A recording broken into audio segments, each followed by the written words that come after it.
Hey folks, Chris Martin here. This is the third in the series of after-action reports from the World Diplomacy Championships held at WeaselMoot in Chicago in the summer of 2016. In this video, we're looking at the spring of 1902. We're going to look at Adam Silverman's misorders, and then Nathan is going to show up, and that'll drive the conversation through to the end of the video. As always, if you like these videos, please give me a like. And if you really like what I'm doing, go ahead and subscribe to my channel. And if you want to support the production of more videos about diplomacy, go ahead and subscribe to me on Patreon. Let's just kind of look at the board as we go through spring and fall of 1902. Right, so in the spring,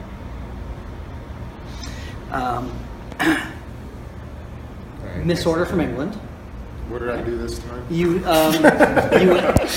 moved to the North Sea from London and supported the North Sea to hold from Norway. Nice. Yep. Good job. Goff, you bounced Doug in Skagerrak. Well, in fairness, he bounced me in Skagerrak. No, you bounced me in Skagerrak. We have it on video, so we actually do know how that went. You ended up going Berlin to Munich. Yeah. Now Nathan does kind of shift everything north. Brest goes to the Channel. Portugal goes to the Mid-Atlantic. He goes to Belgium, doesn't get it because you support yourself there. And there's a whole hot mess in the Balkans. Right? Dave supports you into Serbia, which doesn't go because you supported yourself into Serbia. So it's a brace. And you supported yourself into Bulgaria, which doesn't go because you supported it to hold. And there's another bounce in the Black Sea. So a lot of things going on there. You probably picked the best possible time to do nothing. Right? It certainly didn't hurt me very much. It was Chris right? Brand-like in its genius of the disorder. I don't. No, that was a compliment. I'm not sure. I'd like to speculate what I intended to do. Probably go to the Norwegian or something. Right? Let me point out in the game I just played Chris Brand disordered precisely 0 times. I appreciate it. Just so everyone knows. All right, so let's pick a couple of things here. Two things that I think we should really talk about. One is the move to Skagerrak and the decision to do that. And then the second one is what happened in the Balkans, right? So why don't we start with that? So Doug comes to you and says, Really, really important not to make the first wrong move in a game. That was definitely the wrong move. And it was inspired by a combination of things that had been said between Nathan and I previously, and a conversation between us where I probably decided halfway through that conversation that it was easier just to bounce Doug than convince him not to go ahead with it. Which mistakes was, were made. right, which was I will go take the North Sea because Nathan and I are going to take Admiral. right? And I was okay. You go to St. Petersburg. This will net you Norway. This, while we're doing all this. The man, the myth, the legend. That did not happen. Get yourself a drink on my tab if you want. Oh, no, thank you. All right, pull up a chair. I did that last time. And I thought we were good, and we were not, and that led to, ultimately, that was my demise. I pushed a couple of times saying why not Helgoland, and there were decent tactical reasons.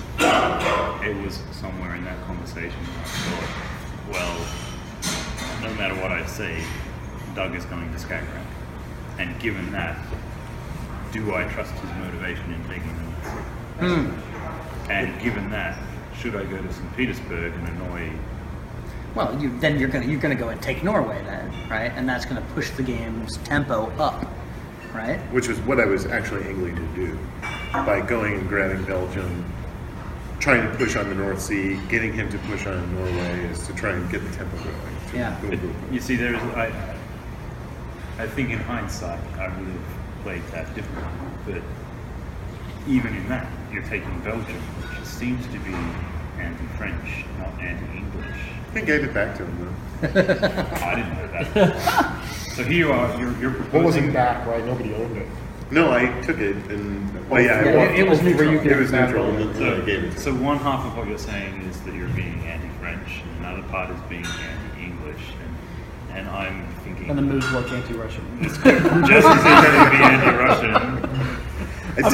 I didn't go to the Baltic Sea, though, which is... I wasn't indicating that. That's why I was like sort of befuddled when you bounced me.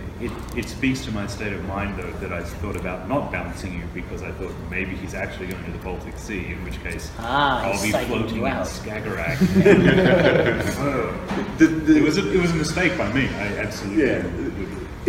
I would say if you had really insisted, like, look, I am not comfortable with that because it puts 2 on Sweden. More than, and I think what you're saying is accurate about it. You sort of gave up halfway in the conversation. If you had been a little more forceful and said, no, I do not want you having 2, I probably would have gone to the hell with it. Yeah. Because if I was going for Sweden, there's no reason for me to dissemble, to disguise invest the diplomatic energy to do this. I'm just going to support myself to the Baltic. And instead, I'm like talking to you. It's like, look, you're not going to bounce me. This is a good play. I'm trying to go after England. We both gain. No, I don't entirely agree in that. That's where you're also trying to convince me to go to St. Petersburg. Yes. So you could say, well, you're going to go to the Baltic with support, and you're making me support you to Skagerrak, right, and move to St. Petersburg, which immediately puts Adam 100% on his side. I totally hear that. I understand that. It was paranoia. I just don't see why, as Germany, I would give you Sweden. Say I'd like to go to Skagerrak. I want to go after England. Here's my plan. To support myself to Baltic instead of just supporting myself to Baltic, which you could not have stopped. Yeah. There was nothing you could have done to stop that. But you're Doug Moore in Germany. All right. Here's the thing: is Doug Moore in Germany is when I go to the Baltic, I just say I'm coming for Sweden. Let's try and put you. Do you want to take yourself to Norway? Right? Yeah. Okay. I think for me the most interesting thing about this is that you recognize that maybe you should have done something different. Whether that was go after St. Petersburg or whether that was just not. But that bounce ends up costing you a lot of stuff further down the road that it's not obvious. And it's one of the moves, and I think I mentioned this in the first video, that people look at it like, oh, it was a bounce in Skagerrak. That was what a good guess by Russia right there. There was no guess. Yeah, he knew he was going. Yeah. So, all right. So let's talk about what happened then in Bulgaria and Serbia as far as you were concerned, Peter, right? Did you think that you had Goff's support for that move? Well, I think the whole conversation Andrew and I were having was, yes, I decided I wanted to go aggressive. I felt like Andrew and I had had a good first year. We left Gal open the entire 1901. We were set up to one of us get Bulgaria in spring of 2002, right? So most of our conversation early on was who should be the mover, and I think I was trying to support him and the ball. I forgot. You had some reasoning. Either you didn't want to be the one moving, or you were like, let's just give you ball, and then I will go in behind. And I don't actually know what you were. You convinced me to be the mover. I wanted you to be the mover first. You could have probably been doing that because you knew Chris and Dave and you were set up to attack me, so you wanted my piece moving instead of supporting, right? Yep.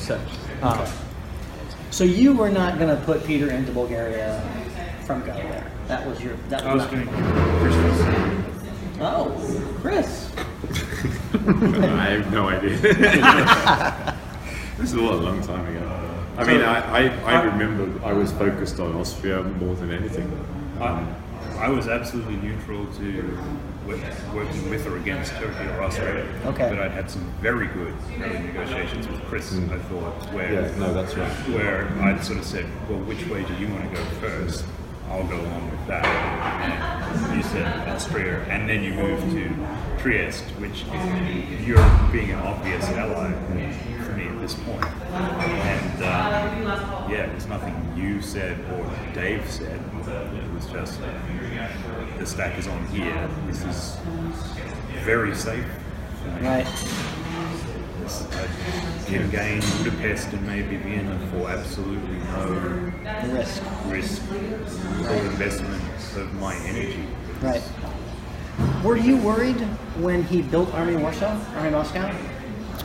No, I don't think I was worried. I mean, he was getting 2 builds, and he's either building St. Pete, and I know he and Adam had been fairly good in 01. So Warsaw and Moscow to me are 2 standard builds because he's still sitting at 7. So I think I started to get an inkling when he did not want to be the mover in the ball, and I was like, well, I could insist that he'd be the one to take it, but that's a really weird conversation. I insist you go take the dot, you know? So it was like, that's when I changed my order slightly around to be able to support, or to support into Serbia from pieces that were not touchable by Turkey and Russia, right? And I played a little bit more defensively because of that. And that saved me. Do you remember why you didn't? Oh, I see why you didn't cut Trieste. You were rotating around. Right. I wanted to get that Yep. army to play. All right. Pretty sure you were going to Trieste. That's possible. That was a brand disorder. Okay. One of the patented Chris brands. All right. So Nathan, in this really turn, hope it started a trend. do you remember this in 1902? You shifted everything north. Did you think that you were getting into Belgium, or there would be a bounce in Belgium, or? I don't recall the Belgian thing. Okay. The decision to go to the Channel then and the Mid-Atlantic Ocean? I mean, I knew what my plan was there. Okay. I was definitely doing what one normally does. My goal was to take out Doug as quickly as possible. And I was going to do that to the extent that Doug was willing to help me. And I would go after the English. It's fine. But I never aligned with either one of them much to their annoyance. Yes. And much to our chagrin for, like we could never quite get it together. Well, that was what I was saying. I think that initial, Yeah. after the first term, when I was kind of a little peeved at Nathan, and I came to you, it was like, Yeah. so obvious that you wanted to work with Nathan, and then we just kind of couldn't get it together after that. Yeah. It's my luck that you guys got it together. Like, you shouldn't have put up with my bullshit. It was ridiculous. It's kind of we will not. You and I been able to get it together. No, you It could have been interesting. We will tolerate no bullshit related parts ever again. Yeah. So that was the plan. I needed to tell Doug that I was going to follow through, and it was basically every time I'm doing these dramatic things, it's to appease one or the other one. And I'm with you this time. Now we're definitely going to do it. It's a thing. No, I'm doing it. It's great. And so it was just back and forth. Swinging door then. Okay. So that's the spring of 1902. The discussion we had there really brought home to me the way that Doug never really wanted to work with Adam. And so Adam's frustration at not being able to get anything together was largely due to the fact that Doug was planning on attacking him. And because of Goff's decision to bounce him in Skagerrak and really cripple his tempo that way and prevent that from happening, and Nathan's plan to play Adam and Doug off against each other, that really drove the dynamic in the north in the early game. And then you see what's going on in the Balkans as Peter, thinking that he's got Chris Brand on board and possibly Goff on board, but maybe not, is set up for what is going to be a really interesting tactical battle in the Balkans. In fact, our next video is going to be titled A Dumpster Fire in the Balkans. Until then, I'm Chris Martin, and I'll stab you soon.